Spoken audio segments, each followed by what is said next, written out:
Jacob, can you read this one?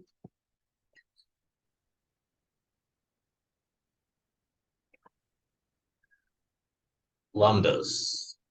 Creating a function normally using def assigns it to a variable automatically.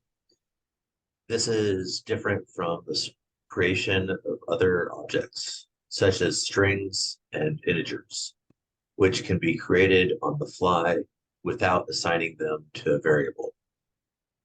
The same is possible with functions, provided that they are created using lambda syntax. Functions created this way are known as anonymous. This approach is most commonly used when passing a simple function as an argument to another function. The syntax is shown in the next example and consists of lambda keyword followed by a list of arguments, a colon, and the expression to evaluate and return. Lambda functions get their name from lambda calculus, which is a model of computation invented by Alonzo Church. Lambdas are, if you ever took statistics, lambdas are also used in statistics too. Oh, what are anonymous function called? Lambdas. Samantha, can you read this one?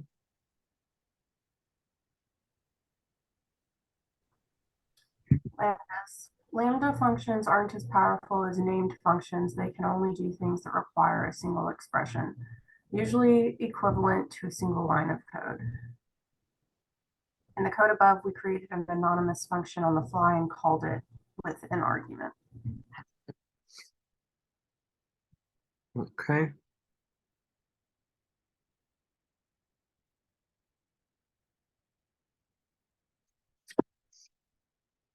So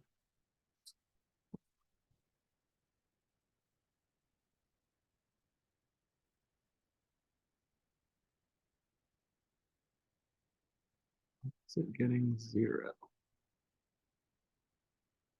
Okay, so anyway, basically, instead of right, first I need to know why it's getting 0. Hold on.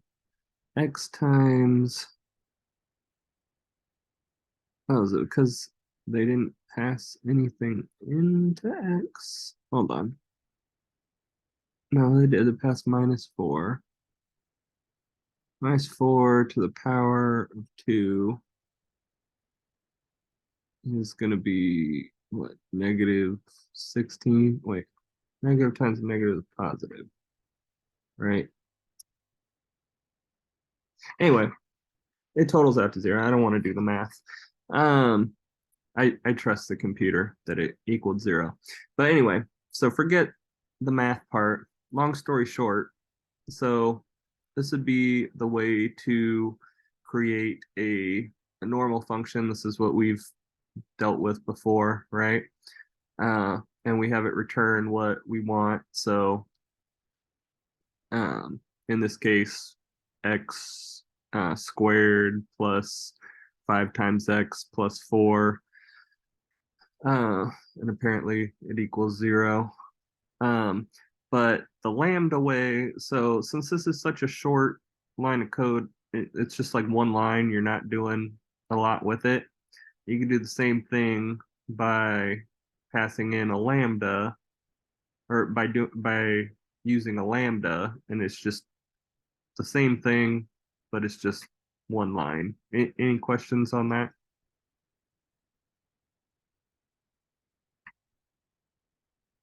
No. Okay.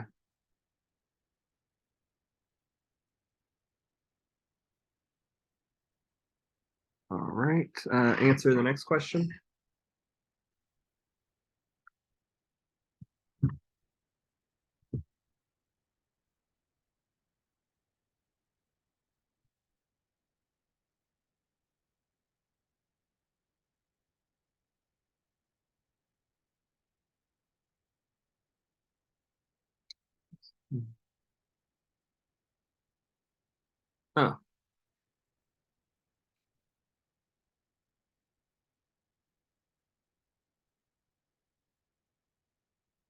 Yeah, okay. Now it makes sense. Okay. So yeah, x to squared is 16, and then 5 times -4 is going to be -20, and then +4 is going to take you to -16, so it all balances out. There you go. I don't know, that was bugging me. Okay, fill in the blanks to create a lambda function that returns the square of its argument and call it for the 8th number. So lambda, and we're saying uh, with using x, if x times itself, and then we pass in the number 8. So is that clear to everybody? Like this number right here is like what you would pass in right here in that one. Okay. Any questions? Okay. Uh, Roger, can you read this one?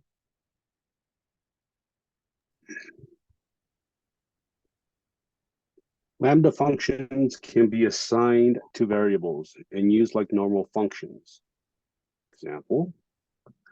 However, there is rarely a good reason to do this. It is usually better to define a function with def instead. Yeah. With functions, you can use them like over and over again, which is like the whole point of functions.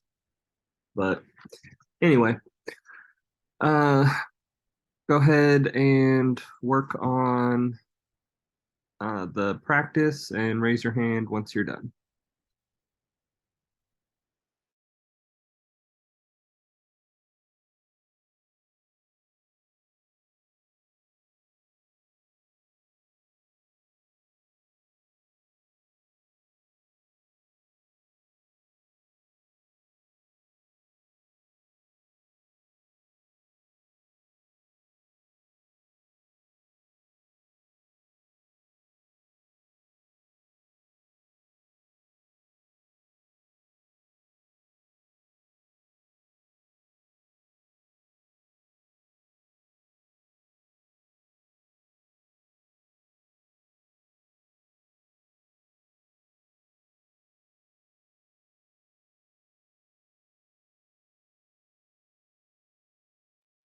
So on this one, don't overthink it. You're not having to um, add any new code. You're just changing the current code.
Okay, looks like a lot of you are done.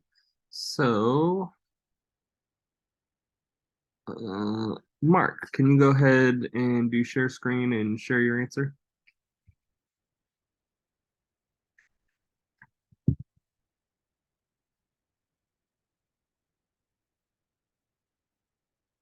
So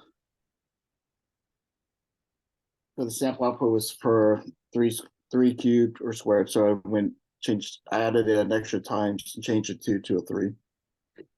Perfect. Yeah, that's all you need to do on this one. Anybody struggling with this one or not understand it or need help or anything?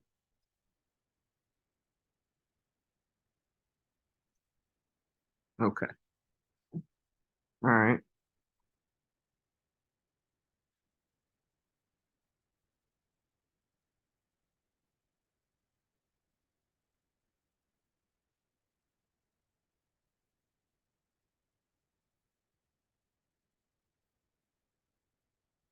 Uh, Brian, can you read this one?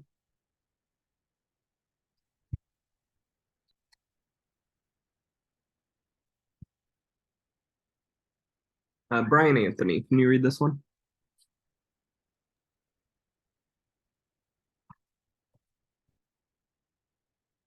Oh, we already did this one. My bad. Hold on. That's what I was wondering. I was like, wait a minute.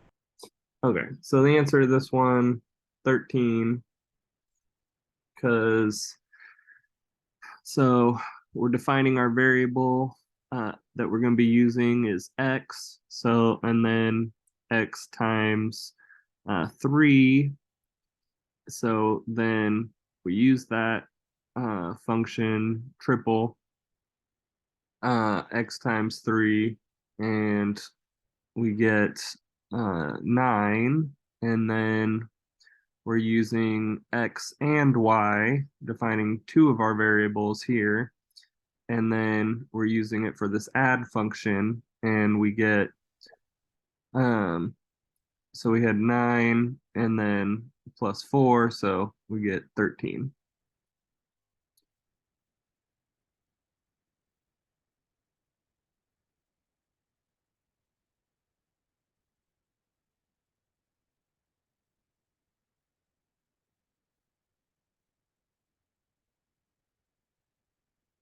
Okay, now the floor is yours, Brian.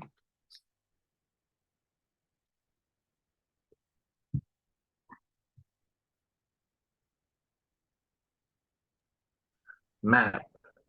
The built-in function map and the filter are very useful higher order functions that operate on lists or similar objects called iterables. The function map takes function and an iterable as arguments and returns a new iterable with the function applied to each argument. Example, we could achieve the same results more easily by using lambda syntax. Okay. To convert the results into a list, we use list expeditiously. Explicitly, but yeah, good.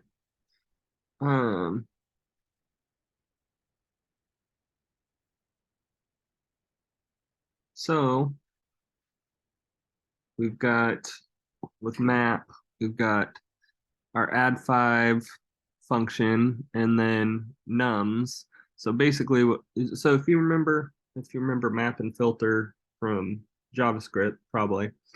But anyway, so it iterates over the list and then does to each item in the list whatever the function is saying, right? And then so like on this one, it's just adding 5 to each. So your number in your list is going to be represented as X, and then it's just going to update them. So 11 turns to 16, 22 to 27, so on and so forth. Any questions on how map works? What's the difference between the two results? I don't get why you have def add 5 and then you have nums equals.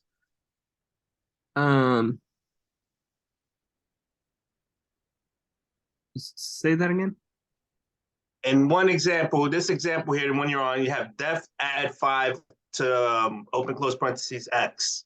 Yeah. So x plus 5 is whatever x is, as we know that the numbers is 11, 22, 33, 44, 48, 55. Those numbers is plus 5. Right. And then in the second one other than this one. Yeah. So you have nums. This is what we just learned about with lambdas. So instead of having, wait, were you here? Did you get here a little late? No, I was here. I'm just because this one just says numbers. This one, the one you're on now, looks a lot easier. Right. And to you to memorize.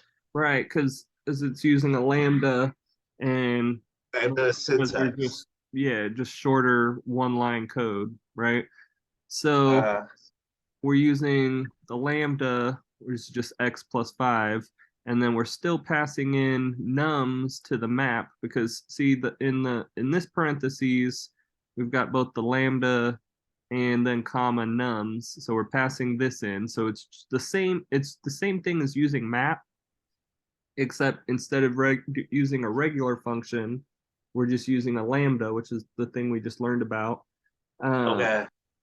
Where we can like define little one line things of code. Um, like, yeah. So it still gets the same result. It's just using the lambda syntax instead of like creating a function. Does that answer Okay. the question? Yes, And, I and there's understand. and there's nothing wrong with not using lambdas and just using um functions.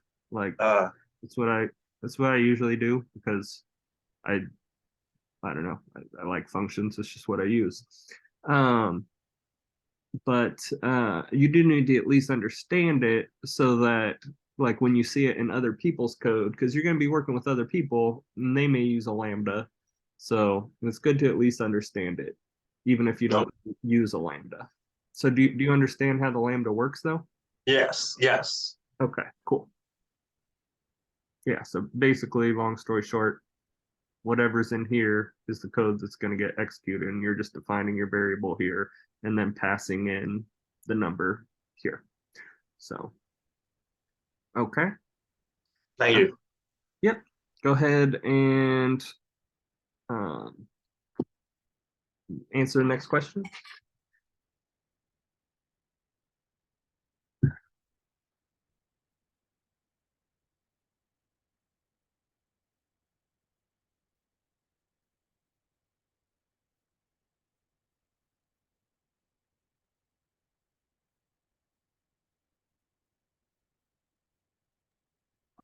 Pretty short, the next one. I Oh, think we're done. okay. Uh, Fill in the blanks to multiply each item in the list by 2 using lambda syntax. So got our list, and then we're using the map feature, and then we're using the list feature because we need to put the answers into a list. But then we're using lambda, defining our variable x. We're saying, okay, what do we want to do? We want to do x times 2. And then in the map feature, we're passing in the list nums. Okay, Patricia, can you read this one? Yeah.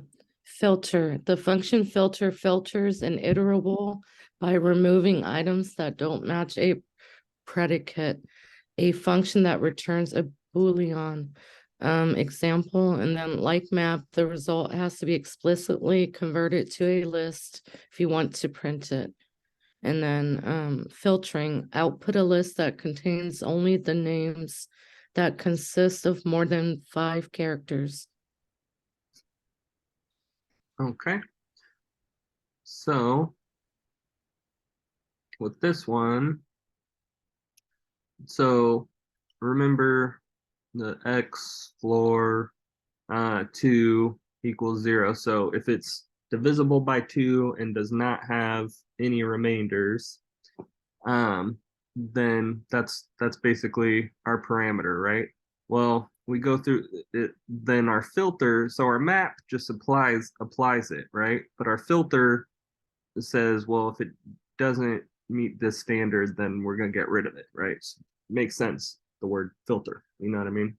Um, so it tries to divide 11 by 2. Well, that leaves a remainder, so that doesn't work. 22, okay, that does come out, even. So we'll keep that. 33, nope, that doesn't work. 44, yep, that works. 55 doesn't work. So does that make sense? Any questions on filter?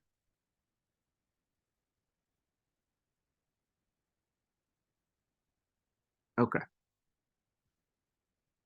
Go ahead and do the next one and raise your hand once you're done.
And make sure you don't hit use solution. Tim, did you do see solution? I kind of looked at the one that we did, the one I asked the question, Oh, okay, and, that's okay then. and figured it out. Okay. Well, good job. All right.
So does anyone who is not done thinks they got it, but is like just having an error or something, needs help? Patricia, okay, can you do raise hand? Yeah. Can you do screen share? Yeah. It's weird when I compare it with the solution. It's very similar, but I guess I forgot the len. Oh yeah, yeah. You just add len to x because Mhm. you're not you can't just compare Yeah. the string is greater, but you can compare if the length of the string is greater. So if you just add len there, oh, and then get rid of the equals because it says greater than, not greater than and equals. Oh yeah. Um, and then okay, and then hit run. Good. I'm good to And go. is this like the only way to write it down, or is there a way where I can include the len with the way I wrote it? I don't know. Just asking. What do you mean? Like because I forgot it. I'm not sure how though, because I was a little I guess had a little hard time figuring out where the len would fit in. At first I put it over here. Like I had a bunch like list filter len and it didn't work, of Oh, course. right. Well, no, there's no real way to put it anywhere else. Mhm. You just because you have to put the len around the x because you want to convert the string to the number of characters in the string, the length of the string. So that's the only real way you could put it. Uh, Mm, I mean, unless in your like you put len on each mhm. item in the list or something, but that'd be extra All right. work. So, but yeah, good job. Anybody struggling with this and need help?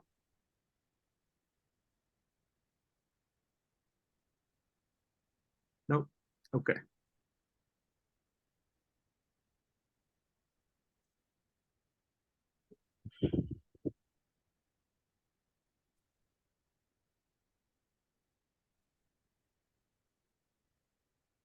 Okay, fill in the blanks to extract all items that are less than 5 from the list.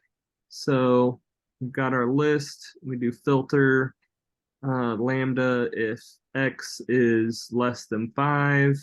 And then we pass in this list nums into the filter function and then print our results. Okay. So filter.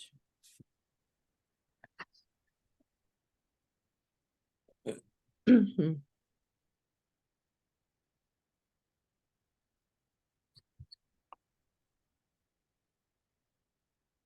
Mike, can you read this one? Yeah, generators. Generators are a type of iterable, like lists or tuples. Unlike lists, they don't allow indexing with arbitrary indices, but they can still be iterated through with for loops. They can be created using functions in the yield statement. The yield statement is used to define a generator replacing the return of a function to provide a result to its caller without destroying local variables. Okay. So this is also similar to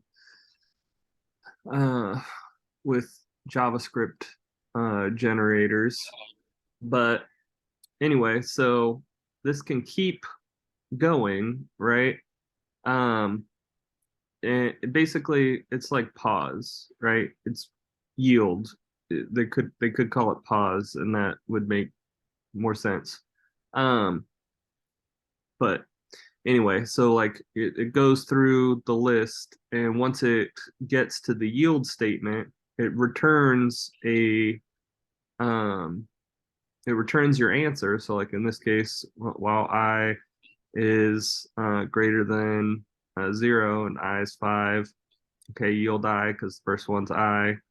Um, and then it when it's called again, then it's going to give you the next one on the iterable, right? So on and so forth. Just like JavaScript.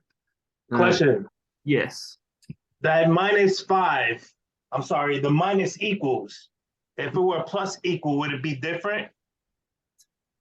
Yes, but you On would have line to. 5. Yes, but you would have to do it this way. You'd have to do I equals 0, and then while I is less than 5, um, and then make it a plus equals, because if not, your loop would go forever, right? So if you want to do plus equals to, because what plus equals is, uh it's the same thing as saying I equals I plus 1, right? So you're okay. So in this first example, I is 0, so 0 plus 1. Okay, well now I is 1. And the second one, I is 1, so 1 plus 1 is 2. You know what I mean? Plus equals is just the the shorthand of saying that. And then minus equals is the shorthand for just I equals I minus 1. You know what I mean? Yeah. So yeah. Does that answer your question? Yes, thank you. Yeah. Because if you did it the other way, or like watch, if we do it this way, if we left it minus equals and then switched it around, then it's not going to work. It's just going to go on forever because it's the infinite loop, right? It's never going to equal 0 because we're going down. So, okay. Go ahead, answer the next question.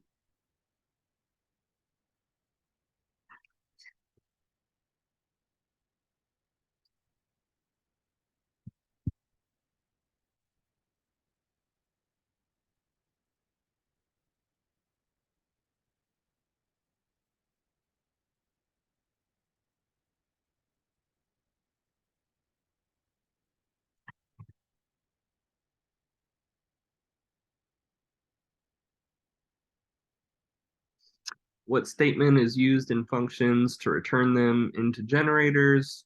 Yield.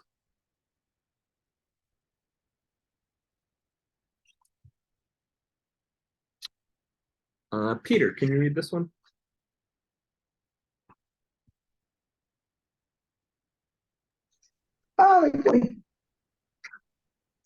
Generators. Due to the fact that they yield one item at a time, generators don't have the memory restrictions of lists. In fact, they can be infinite. In short, generators allow you to declare a function that behaves like an iterator. That is, it can be used in a for loop. Generally, I like to declare a function that behaves like an iterator.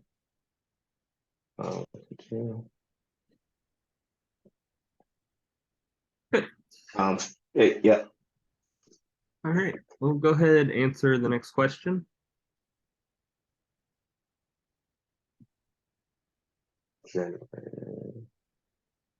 So what is it? What is a generator here? Isn't that um um um Well, the generator, so it just lets you get multiple answers by like pausing the thing, or by pausing whatever loop you have, returning the answer until it's called again in the next one, right? So this is, for I in infinite sevens. Well, this is a bad example because this goes forever, but so the while true goes on forever because it's always true, while false doesn't happen at all, right? um so it's kind of like making infinite loop. It's like in that last example where we did, I uh, minus equals to get to 0, or starting at 0 when and when it equals +5. Well, it's never going to equal +5, so it keeps going forever, right? Same thing with a while loop. Or with a while true. It goes forever. But generally, you never want to make something that goes forever without having some sort of break statement in there. So that's kind of that's a big purpose of like the break statement or whatnot. Like you can do a while true. Like you see them a lot in games. I'm kind of getting off subject, but you see them a lot in games because like okay, you'll do like while true, and then it repeats the game loop over and over again until like the player either dies and then it does a break, or the player hits exit or something like that, right? But Right. with this one, since it's an infinite loop, and so for I in infinite sevens, okay, print I. Well, it comes here, and infinite seven or in while true, so it keeps going. So the first iteration is 7, so it's going to print 7, right? And then it's going to go to the second iteration, and all it's doing is printing 7. So it prints 7, pauses, and then does it again. So like with generators, you have to use the yield and some sort of loop to iterate through it. But generally, you're not going to do it with the like I said with a infinite loop unless you have a break statement. Does that answer your question? Yes. Okay. So it's the part that I missed from the reading, but I think you clarified that to turn the code into a generator, you have to use yield. Yeah. Good. Oh. So for this one, fill in the blanks to create a prime number generator that yields all prime numbers in a loop. Consider having an is prime function already defined. So, okay, this one already has a is prime defined, so we just don't see that on here. But so def to create our function, and then while true, if it is prime, then yield the num, and then do num plus equals 1, because yield pauses it, and then it continues and goes on, so on and so forth. So, Kevin, can you read this one?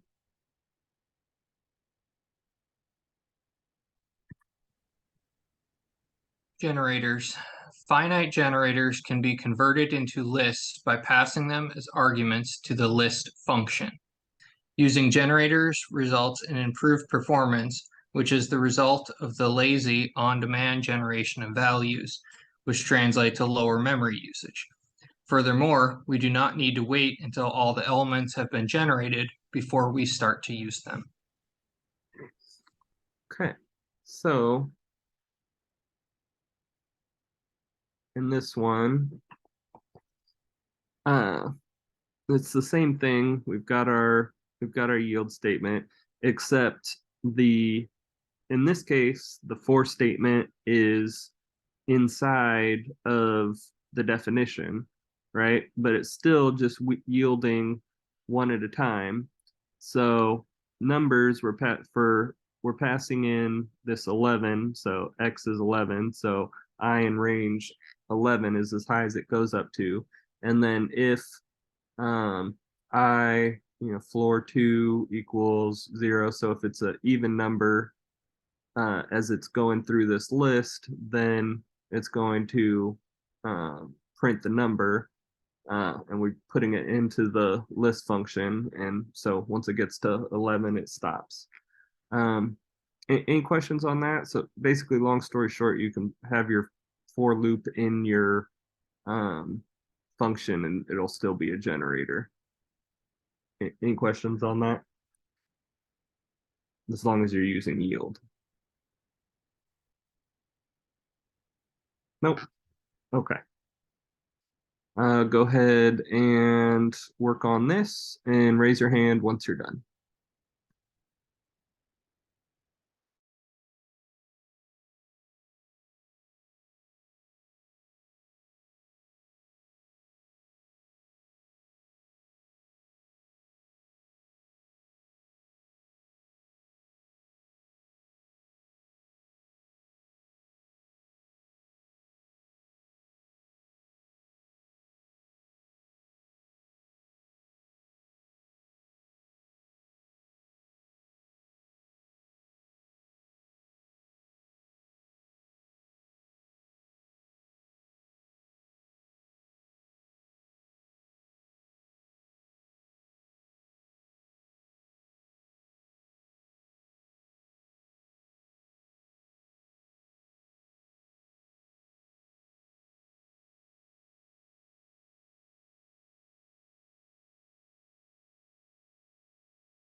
Hey, Brendan, is there a different way of doing this than the C solution? I tried it the other way, it didn't work. What other way? For I in range to the parentheses X. Um, that way will work. Here, you want to do screen share? I can figure out what's going wrong. All right, well, I kind of deleted it, but yeah, I got you right now.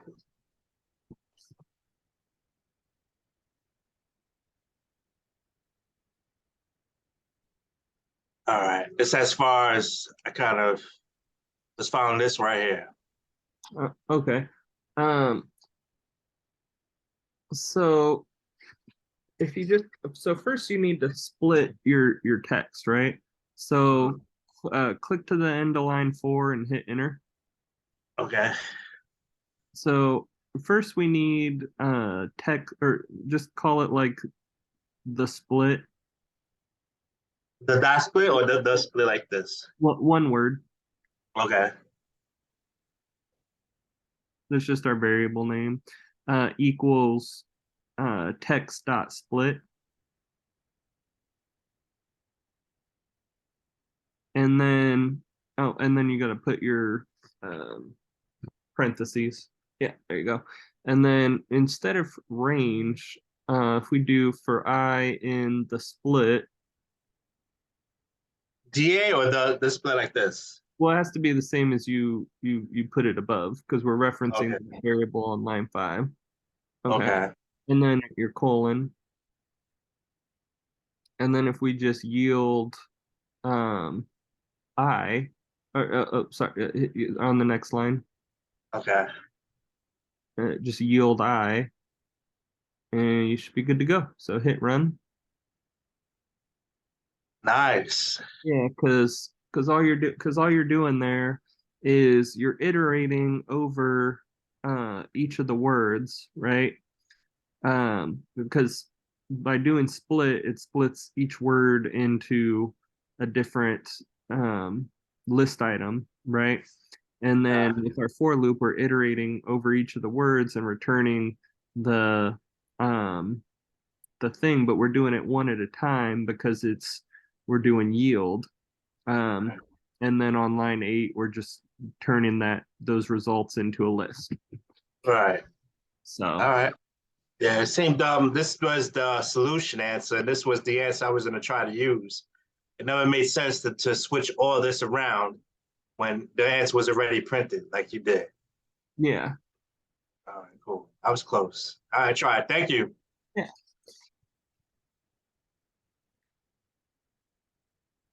Anybody else still struggling with that one? Need help?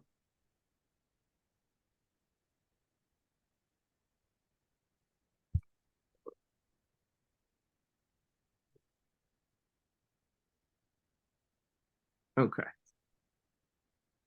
So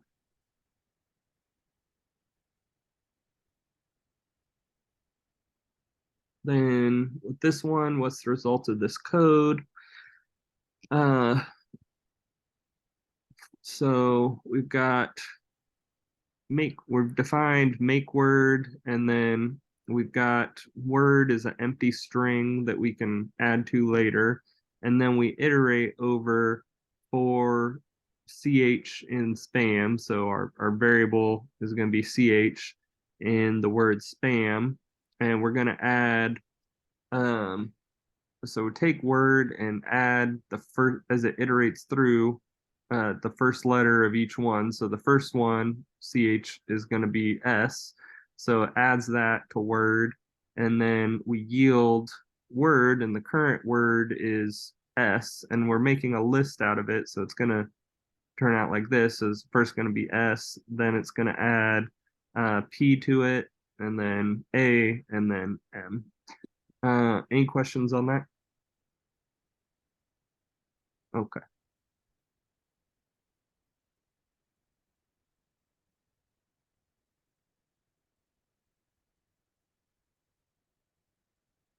Oh, well, it is that time, so it's a good place to end for the day. I will be right back.